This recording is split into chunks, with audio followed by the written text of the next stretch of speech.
बिस्मिल्लाहिर्रहमानिर्रहीम। अस्सलाम वालेकुम। आज हूँ मैं आपके साथ एक नए टॉपिक के साथ। वो हमारा टॉपिक है प्रोबेबिलिटी। प्रोबेबिलिटी किसे कहा जाता है? एक्चुअली प्रोबेबिलिटी हम एक किसी भी पॉसिबिलिटी को कहते हैं, ठीक है। पॉसिबिलिटी क्या मीन्स कि कोई भी काम करने की पॉसिबिलिटी। हमारे पास कितने अमकान हैं, कितना अमकान है, हम कितने % काम कर सकते हैं, हमें श्योर है कि हम काम कर सकते हैं या वी आर नॉट श्योर कि हम काम नहीं कर सकते, ठीक है।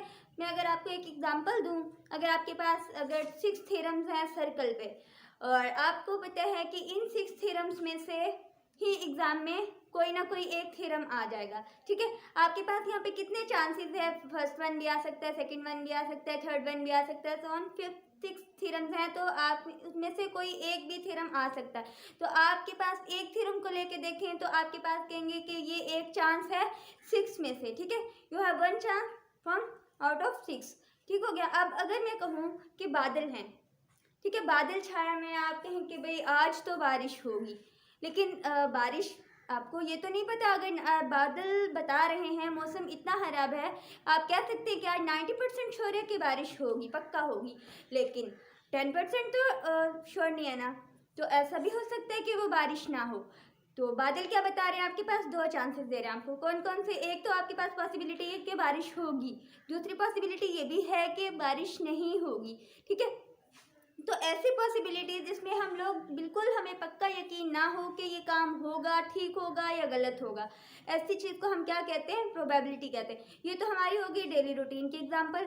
अगर हम अपनी मैथमेटिक्स में देखें तो मैथमेटिक्स में क्या होगा? मैथमेटिक्स में प्रोबेबिलिटी हम किस तरह से फाइंड कर सकते हैं?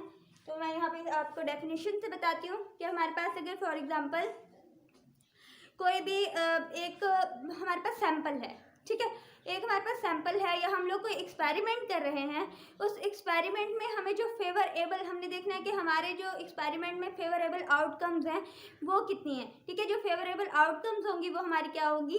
प्रोबेबिलिटी होगी। तो प्रोबेबिलिटी की जो है एग्जैक्ट डेफिनेशन क्या है, मैं यहाँ राइट करती हूँ। तो डेफिनेशन हुई मेरे पास, प्रोबेबिलिटी ऑफ एन इवेंट, किसी भी एक इवेंट की प्रोबेबिलिटी हम किस तरह से फाइंड कर सकते हैं? Number of ways in which event occur, means कि हमारे पास कोई इवेंट है, वो हो रहा है, कोई काम हो रहा है, हमने अब ये देखना है कि वो कितने तरीक़ों से हो सकता है, ठीक है। उसके नंबर ऑफ वेज काउंट करेंगे, उसको डिवाइड कर देंगे number of elements of sample space, जो सैम्पल स्पेस है उसके नंबर ऑफ एलिमेंट्स है। अब यहाँ पे जो बात आ रही है, यहाँ पे इवेंट क्या है और सैम्पल स्पेस क्या है, ठीक है। इनको मैं अभी डिस्कस करती हूँ, इवेंट और सैम्पल स्पेस। अगर हम लोग कोई एक एक्सपेरिमेंट कर रहे हैं, ठीक है, कोई भी एक्सपेरिमेंट कर रहे हैं, कोई रैंडम एक्सपेरिमेंट कर रहे हैं, तो हम देखते हैं कि हमारे पास जो है वो इसमें पॉसिबल आउटकम्स आएंगी कितनी? पॉसिबल आउटकम जो सेट होते हैं तमाम पॉसिबल आउटकम्स का, उसको हम क्या कहते हैं? सैम्पल स्पेस कहते हैं, ठीक है। ये सैम्पल स्पेस का क्या मतलब है? Set of all possible outcome is called sample space. मतलब अगर मेरे पास एक डाइस है, ठीक है, लूडो का दाना, अगर मैं उसको उछालती हूँ, ठीक है, जैसे मैंने उसे उछाला तो मेरे पास कितनी पॉसिबिलिटीज़ हैं, कितने पॉसिबल आउटकम्स हैं?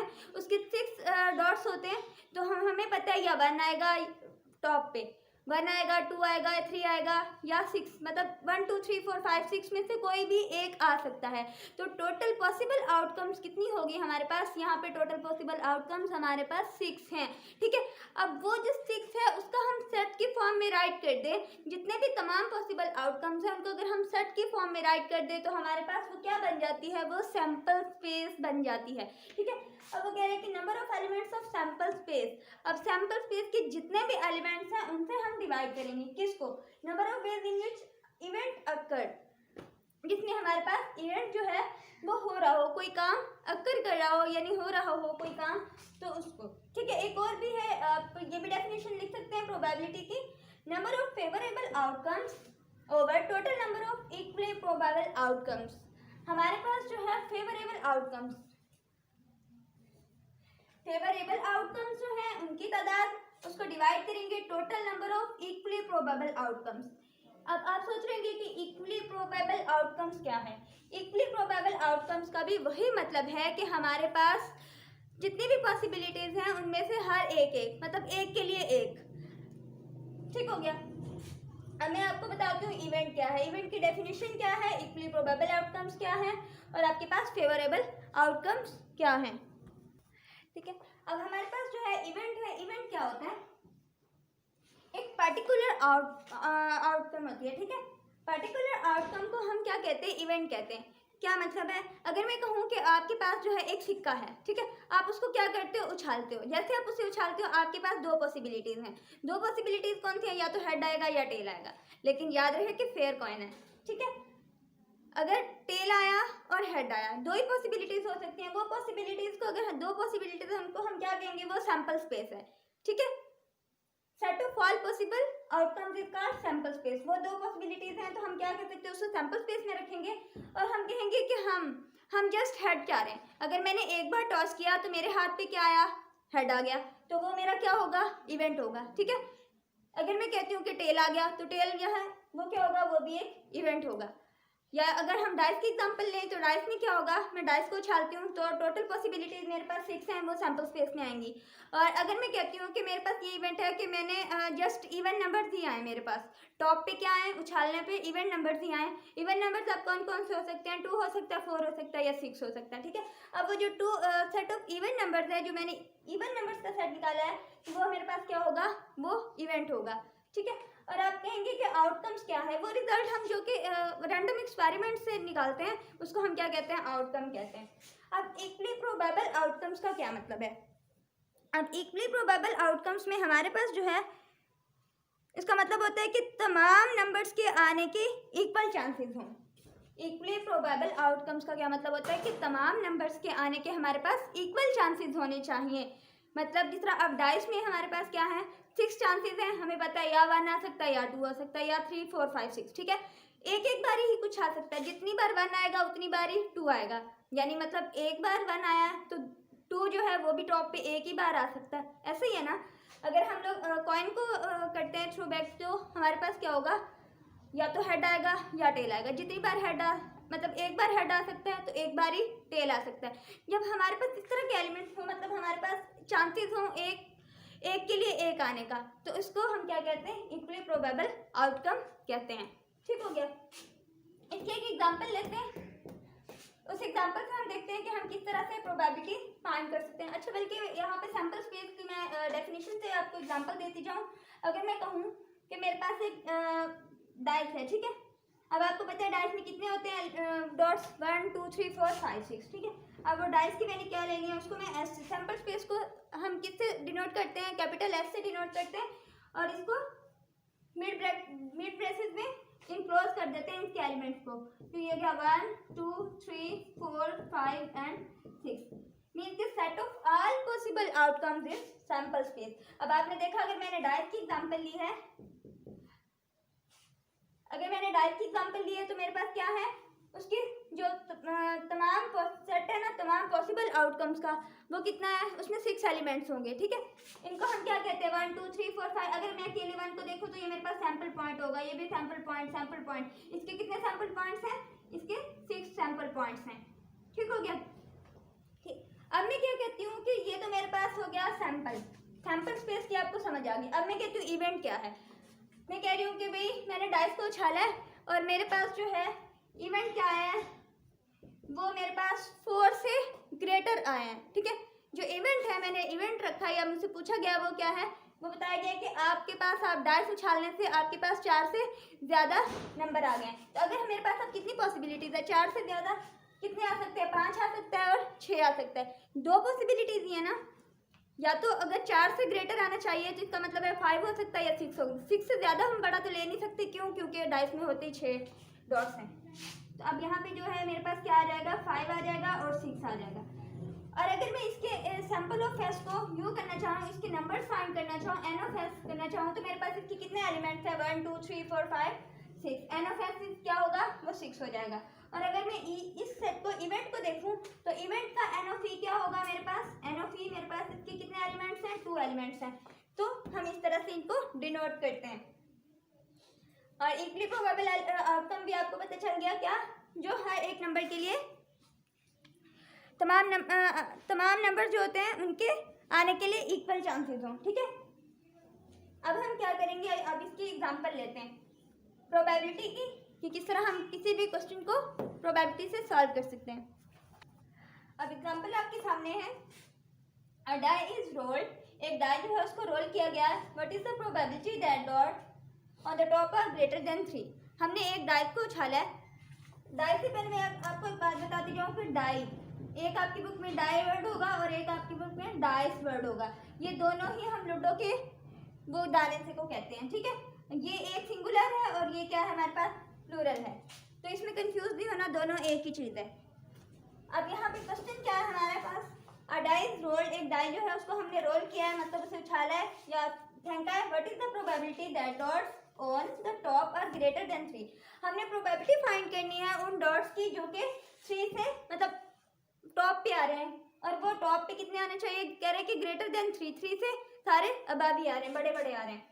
तो अब हम इसकी प्रोबेबिलिटी इस फार्मूला से कैलकुलेट कर सकते हैं। तो अब मैं कहूँगी कि अगर डाई को रोल किया है तो मुझे सबसे पहले क्या चाहिए, मुझे सैंपल स्पेस चाहिए। तो इसका सैंपल स्पेस क्या होगा, set of all possible outcomes. अब यहाँ पे डाई की बात है तो डाई में आपको पता है कि पॉसिबल आउटकम्स कितने हो सकते हैं, मैक्सिमम 6 हो सकते हैं ना, 6 से बड़े नहीं हो सकते। हमेशा हमारे पास क्या होगा, इसका सैंपल स्पेस हो, सैंपल स्पेस को हम ऐसे डिनोट करते हैं, तो वो हमारे पास कितना होगा 1 2 3 4 5 एंड 6, ठीक है। अब हमें इवेंट क्या बताया गया है कि हमने क्या फाइंड करना है, डॉट्स ऑन द टॉप और ग्रेटर देन 3। जो इवेंट है वो ये है कि डॉट्स जो है वो 3 से अबव आने चाहिए टॉप पे, ठीक है। अब यहाँ पे जो इवेंट है उसे हम ए का नाम दे दें, बी का नाम दे दें, ई का नाम दे दें, आपकी मर्जी है आप इसको किसका नाम देते हैं, ठीक है। मैं लेट से ए कर लेती हूँ, let A be the event.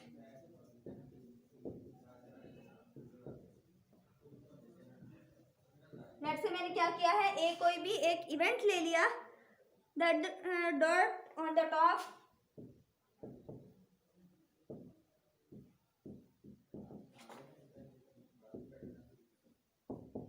On the top are greater than 3, ठीक है।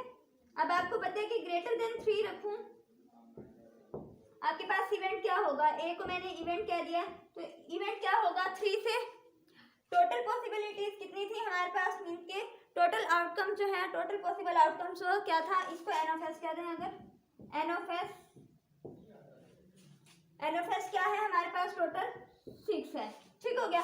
अब ए को कह रहा है कि जो उन्होंने इवेंट बताया 3 से ग्रेटर हो, तो 3 से ग्रेटर 4 5 और 6 होते हैं, ठीक है। यहाँ पे 3 आएंगे, तो इसके एलिमेंट्स क्या होंगे 4 5 और 6, और इनकी अगर हम तादाद देखना चाहें तो तादाद को हम एन ऑफ ए करें, n of A is equal to इसके कितने एलिमेंट्स है 1 2 3, तो इसके एलिमेंट्स कितने हो जाएंगे 3 हो जाएंगे।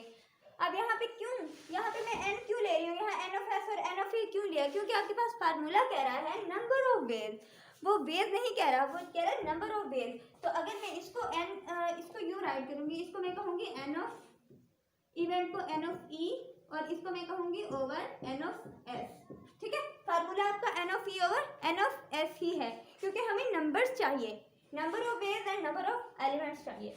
अब इस फार्मूला में आप पुट कर सकते हैं, तो प्रोबेबिलिटी को मैं P से डिनोट करती हूँ, ठीक है। जब मैं इसको P से डिनोट करूंगी तो प्रोबेबिलिटी में किसकी फाइंड आउट करना चाह रही हूँ, तो मेरे पास होगा P of A is equal to, क्योंकि हम इवेंट के हिसाब से कर रहे हैं, probability of an event. Formula क्या कहता है, प्रोबेबिलिटी ऑफ एन इवेंट।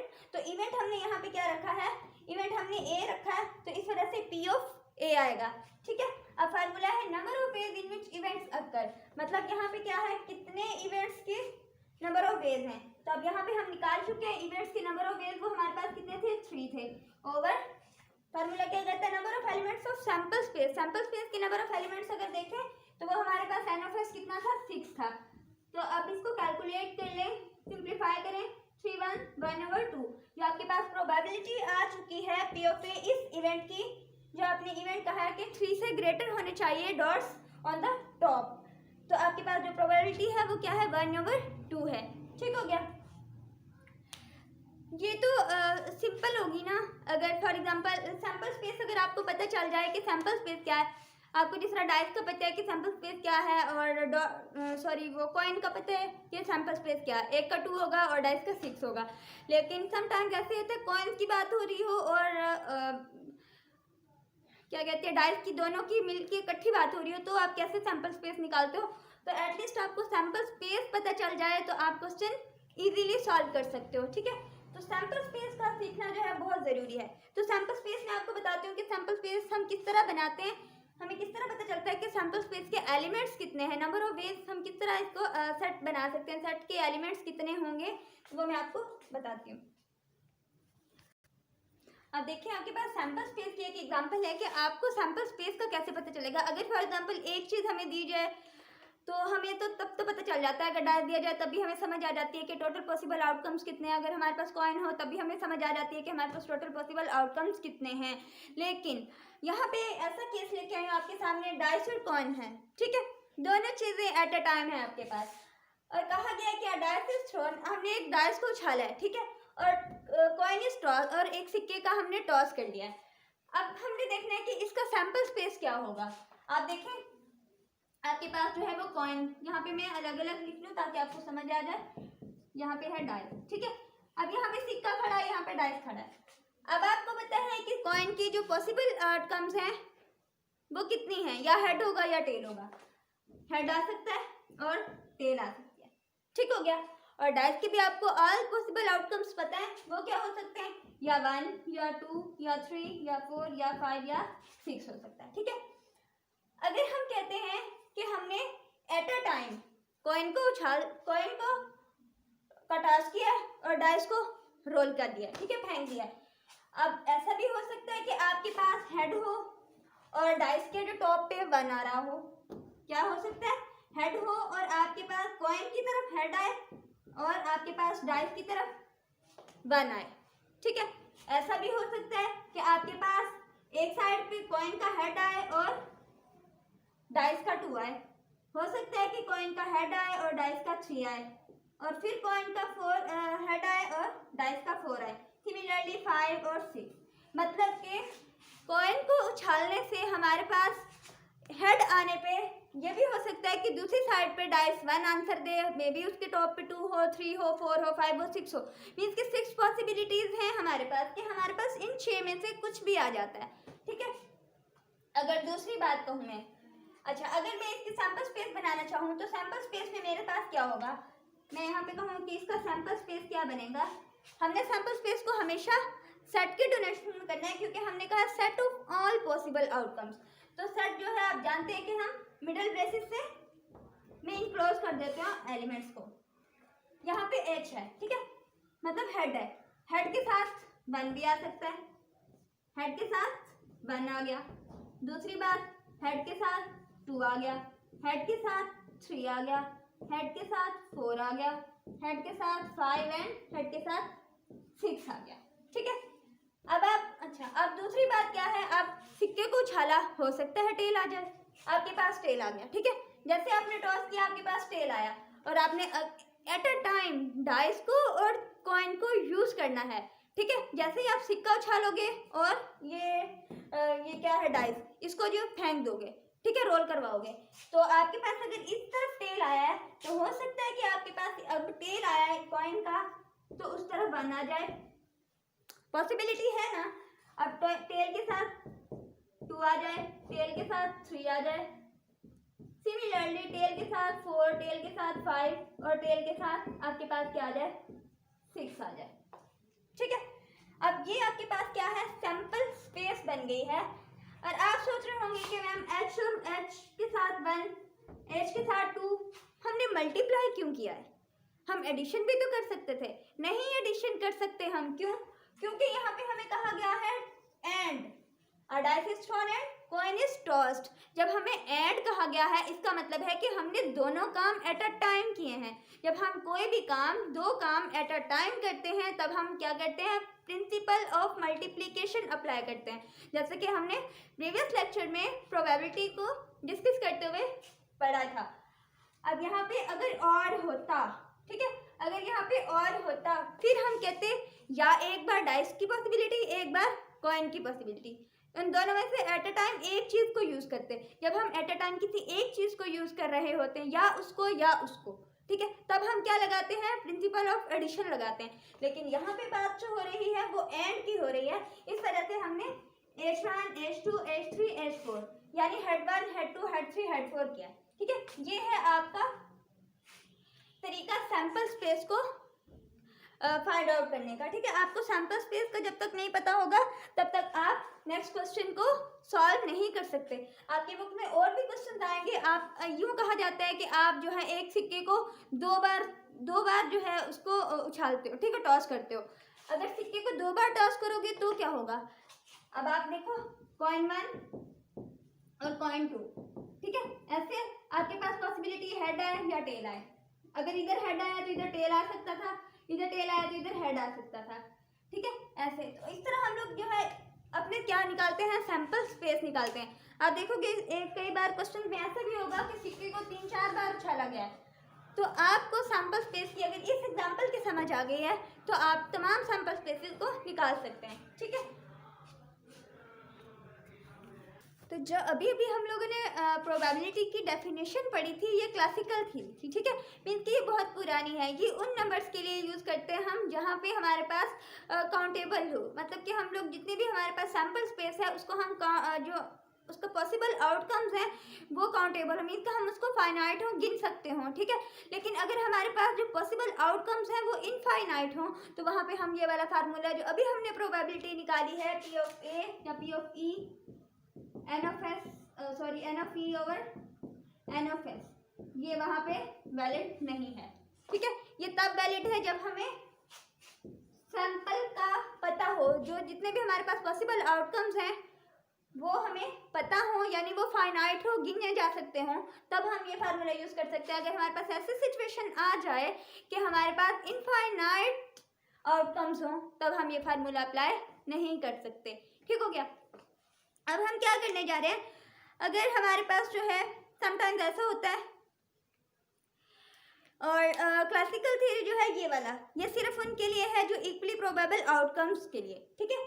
ये फार्मूला हमारे पास इक्वली प्रोबेबल आउटकम्स के लिए है। इक्वली प्रोबेबल आउटकम जो मैंने अभी आपको बताया कि आपके पास जो किसी भी नंबर के आने के एक ही चांस होता है, ठीक है, इक्वल चांसेस होते हैं। तो मतलब अगर फॉर एग्जांपल एक सिक्का है, उसमें या तो हेड आने के भी एक ही चांस है, टेल आने का भी एक ही चांस है। इस तरह की सिचुएशन के लिए, इस तरह के क्वेश्चन के लिए हम लोग जो है ये वाला फार्मूला इस्तेमाल कर सकते हैं, ठीक है।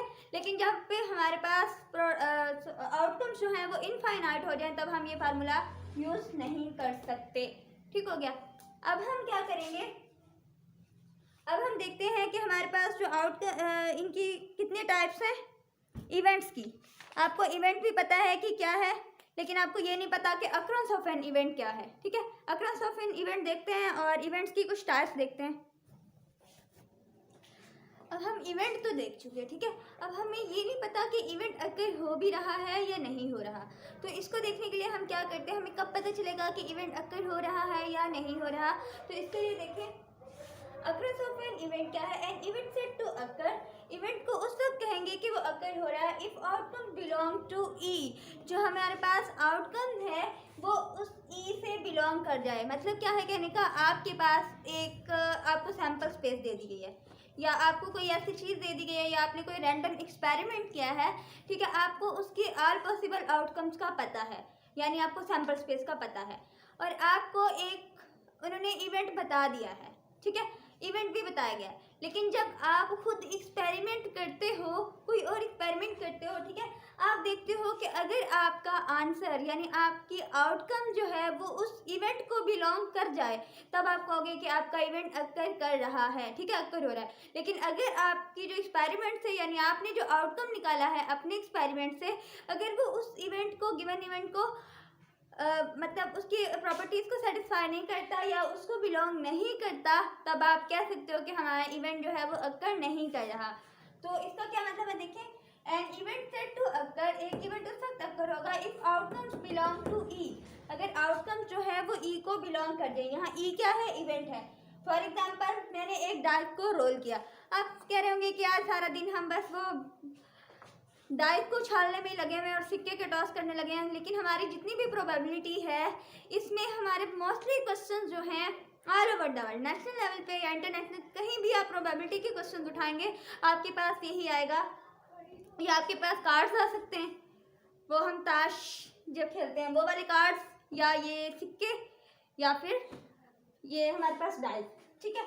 अब हमने क्या किया है, रोलिंग का डाइस, हमने एक डाइस को रोल करवाया, तो आपके पास, आपको पता है कि इसका सैंपल स्पेस क्या होगा, 1 2 3 4 5 6, क्योंकि इससे बढ़ नहीं सकते हम। आपको पता है क्यों नहीं बढ़ सकते, क्योंकि उसके पॉसिबल जो आउटकम्स हैं वो हैं ही 6 ही डॉट्स होते हैं।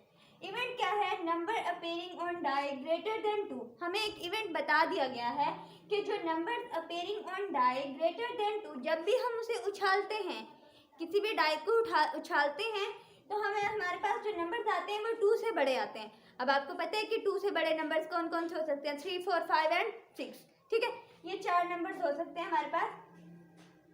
अब क्या करना है, हमने क्या किया, हमने देखा, हमने जब उसको उछाला, डाइस को उछाला, तो हमारे पास क्या आया, नंबर 5 आ गया। अब 5, अब उस 5 जो हमारे पास आउटकम आया है अपने एक्सपेरिमेंट से, हमने क्या देखना है कि वो हमारे गिवन इवेंट पे को बिलोंग कर रहा है या नहीं कर रहा। अब मेरे पास यहाँ पे क्या आया, 5 आ गया। अब 5 इस इवेंट को बिलोंग कर रहा है, बिल्कुल इसमें 5 है। अब जब ये इसको बिलोंग कर जाएगा, तब हम कह सकते हैं कि हमारा इवेंट अक्कर हो गया, ठीक है। अक्कर कर रहा है कब, जब हमारे पास जो अपना आउटकम आया था उस आउटकम को वो अगर बिलोंग कर जाए इवेंट के सेट को, तब हम कह सकते हैं कि हमारा जो इवेंट है वो अक्कर हो रहा है, ठीक है। अगर हम कहते हैं if event does not belong to e, हमारे पास जो इवेंट है वो ई को बिलोंग नहीं करता, then event does not occur, तो हमारे पास जो इवेंट है वो अक्कर नहीं होगा। फॉर एग्जाम्पल, जैसे मैंने फिर से उसको उछाला, डाइस को उछाला, और मुझे नंबर मिल गया 1। मुझे क्या नंबर मिल गया, 1। मैंने क्या करना है, अब मैं इस 1 को देखूंगी, मतलब मेरे पास टॉप पे 1 आया है, मैंने अब इस 1 को देखना है इस इवेंट वाले सेट में, ठीक है। मैंने देखना है कि इवेंट में ये 1 है, यहाँ पे 1 नहीं है, मेरे पास 3 4 5 और 6 ही थे, तो 1 इसको बिलोंग नहीं कर रहा, तो मैं कह सकती हूँ कि इवेंट डज नॉट अक्कर, ठीक हो गया। ये थी हमारे पास अक्रंस ऑफ इवेंट। ये अपने क्वेश्चन में ध्यान से इसका ख्याल रखना है कि हमारे पास इवेंट अक्कर हो भी रहा है या नहीं। तो उससे आपको अगर आपको ये फॉर्मेट पता चल गया है, इस तरह की एग्जाम्पल कीजिएगा, आपको समझ आ जाएगी, ठीक है। अगर आपको ये पता है तो आप क्वेश्चन ईजिली सॉल्व कर सकते हैं। अब हम देखते हैं हमारे पास जो है वो इवेंट्स की टाइप्स कौन कौन सी हैं, ठीक है। इवेंट्स कितने टाइप्स के होते हैं, एक हमारे पास पॉसिबल इवेंट्स होते हैं और इम्पॉसिबल इवेंट्स होते हैं। तो पॉसिबल इवेंट्स का क्या मतलब है और इम्पॉसिबल इवेंट्स का क्या मतलब है, मैं अभी बताती हूँ।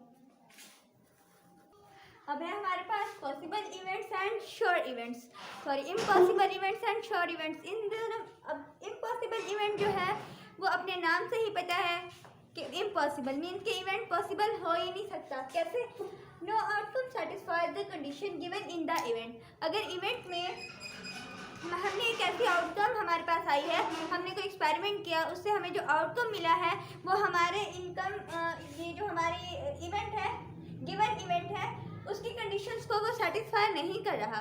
जो हमारे पास आउटकम आया है अपने एक्सपेरिमेंट का, वो हमारे गिवन इवेंट है उसकी कंडीशंस को सेटिस्फाई नहीं कर रहा, तब हम कहेंगे वो हमारे पास क्या है, इम्पॉसिबल इवेंट है, ठीक है। अब इम्पॉसिबल इवेंट में क्या हुआ, हमारे पास जो भी आउटकम आया है उसने गिवन इवेंट की कंडीशंस को सेटिस्फाई नहीं किया, तब हम कहेंगे कि ऐसा इवेंट क्या है, इम्पॉसिबल इवेंट है। मतलब अगर हमने फिर से एक डाई उछाला, ठीक है, उसे थ्रो किया, थ्रो अ डाई। अब इवेंट क्या है, number appearing on a die is greater than 7। अब यहाँ पे क्या है कि वो कह रहा है कि ऐसा हमारे पास इवेंट ये दिया गया है कि अगर हम लोग उसको डाइस को उछालें और हमारे पास नंबर ऐसा आए जो कि 7 से ग्रेटर हो। अब ये क्या बात हुई भाई, अब हमारे पास, हमें पता है कि डाइस में जो पॉसिबल आउटकम्स हैं, सैम्पल स्पेस है वो है ही 6 एलिमेंट्स की, उसमें कौन से 1 से लेकर 6 तक, ठीक है, एलिमेंट्स हैं, नंबर हैं जो भी, ठीक है। लेकिन अब हमें वो कह रहे हैं कि ग्रेटर देन 7 हो, ये तो पॉसिबल ही नहीं है ना, क्योंकि हमारे पास जो है वो मैक्सिमम 6 हैं। तो अब मैक्सिमम जब 6 है तो 6 से बढ़ के 7 कहाँ से आ सकता है। आपने कभी लूडो में 7 का डॉटेड वाला कोई देखा है जिसमें 7 नंबर्स हों? नहीं देखा, 7 डॉट्स हों, ऐसा कुछ भी नहीं देखा ना, तो ये पॉसिबल ही नहीं है। आपको एक बात बताऊं कि जो इवेंट होता है हमारे पास, वो हमारे पास जो सैम्पल स्पेस है उसका सबसेट होता है, ठीक है। कोई भी जो इवेंट होता है वो हमारे पास सबसेट होता है किसका, सैम्पल स्पेस का।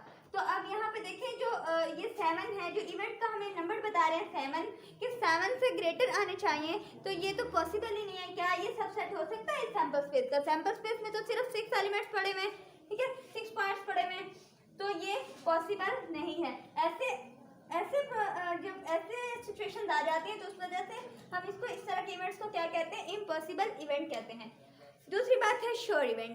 श्योर इवेंट कैसे होते हैं, denoted by all outcomes of experiment ensure the occurrence of event. इसके जितनी भी हमारे पास आउटकम्स हैं, हमने एक्सपेरिमेंट किया भाई, हमारे पास जितनी मर्जी आउटकम्स आ जाए, वो सारे के सारे आउटकम्स जो हैं वो गिवन इवेंट की गिवन इवेंट को क्या करें, वो इंश्योर करें, उनकी प्रॉपर्टीज को या उनकी कंडीशंस को वो जब इंश्योर करें तब हम कहेंगे कि वो क्या है, वो श्योर इवेंट है। फॉर एग्जांपल अगर हमने कहा एक डाइस को उछाला, जैसे हमने उसको डाइस को उछाला, हमारे पास सैंपल स्पेस जहाँ आप जानते हैं 1 से लेकर 6। अब इवेंट क्या है, number appearing on a die is a natural number. ठीक है, आपको इवेंट दे दिया गया कि आप जितनी जब उछालते हो किसी डाइस को, जो आपके पास नंबर अपीयर होता है ऑन द टॉप, वो नेचुरल नंबर होता है। ठीक है, अब आप क्या करते हो, आप एक्सपेरिमेंट करते हो, आप जितनी बार भी डाइस को उछालो, जितनी बार भी उछालो, तो आपके पास जो टॉप पे आएगा कोई ना कोई नंबर आएगा, 1 आएगा, 2 आएगा, 3 आएगा, 4, 5 या 6 आएगा। ठीक है, अब वो 6 के 6 क्या है सारे, वो हमारे पास नेचुरल नंबर हैं। तो जब इस तरह के हमारे पास इवेंट्स हों जो कि गिवन इवेंट की अकरेंस ऑफ इवेंट को इंश्योर कर रहे हों, ठीक है, या उनकी कंडीशंस को सेटिस्फाई कर रहे हों, तब हम ऐसे इवेंट्स को क्या कहते हैं, श्योर इवेंट कहते हैं। ठीक है, अब आपके पास एक होता है सैंपल इवेंट और एक होता है कंबाइंड इवेंट। ठीक है, कंपाउंड इवेंट कहते हैं उसे। सैंपल इवेंट में क्या होता है, आपको मैंने पहले ही बता दिया कि अगर आपके पास एक सैंपल है 1 2 3 4 5 6, ठीक है, ये सैंपल है किसका, डाइस का, तो आपके पास हर पॉइंट जो है वो क्या होगा, सैंपल पॉइंट होगा। ये क्या होगा, हर पॉइंट सैंपल पॉइंट होगा। आज ये जो हम लोग पढ़ चुके हैं प्रोबेबिलिटी के बारे में, इसकी जस्ट बेसिक्स पढ़ी हैं हम लोगों ने, प्रोबेबिलिटी यूज़ की है जस्ट उनके लिए जो कि ऐसे एक तो इनके events, sure events, possible event, impossible events, और उसके अलावा आपने प्रोबेबिलिटी का एक फार्मूला पढ़ा है। ठीक है, अब ये सारा हम लोगों ने क्या किया, बेसिक्स किया है प्रोबेबिलिटी का। आपको किसी भी किस्म का क्वेश्चन आ जाए और आपको सैंपल स्पेस बनाना आता हो, सैंपल स्पेस का पता हो कि हम सैंपल स्पेस की भी मैंने आपको एग्जांपल दिए कि आप सैंपल स्पेस कैसे बना सकते हो। ठीक है, सैंपल स्पेस आप बना लें तो आप इजीली हर तरह का क्वेश्चन प्रोबेबिलिटी से रिलेटेड कर सकते हैं। ठीक हो गया, लेकिन अब प्रोबेबिलिटी जो है ये तो आज हमने बेसिक्स पढ़ा। हम नेक्स्ट लेक्चर में इंशाल्लाह प्रोबेबिलिटी के बारे में जो डिस्कस करने जा रहे हैं वो हम देखेंगे कि हम दो इवेंट्स को कैसे ऐड करते हैं, उन दोनों इवेंट्स को कैसे मल्टीप्लाई करते हैं। ठीक है, मतलब यूनियन और इंटरसेक्शन का क्या रोल है, हम सिंपली कह सकते हैं कि अलजबरा ऑफ प्रोबेबिलिटी। ठीक है, इवेंट्स का अलजबरा पढ़ेंगे हम नेक्स्ट लेक्चर में। आज के लेक्चर में अगर आपको कोई बात समझ ना आई हो तो आप पूछ सकते हैं कमेंट करके, इंशाल्लाह आपको जवाब मिलेगा, आपके सारे मसले मसाइल हल हो जाएंगे। ठीक है, आप हमारा वीडियो जो है उसको अच्छा लगे तो लाइक कर दीजिएगा, शेयर कीजिएगा, सब्सक्राइब कीजिएगा। अब के लिए इजाज़त, अल्लाह हाफिज़।